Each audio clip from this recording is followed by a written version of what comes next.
சில பேர் இருக்காங்கங்க, எனக்கு அதை தெரியும், இதை தெரியும், இது அப்படி, அது அப்படி, அப்படியே பார்த்தீங்கன்னா, எல்லாம் எனக்கு தான் தெரியும். எல்லாமே எனக்கு தான் தெரியும். அப்படின்னு ஒண்ணுமே தெரியாது.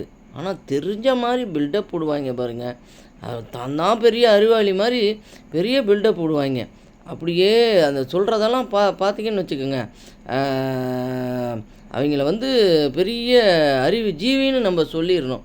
அந்த அளவுக்கு நான் தான் வந்து எனக்கு எல்லாமே தெரியும்னு பேசுவாங்க. ஏன்னா, அவங்க வந்து நிறைகுடம் கிடையாது. அரைகுடம் தான்.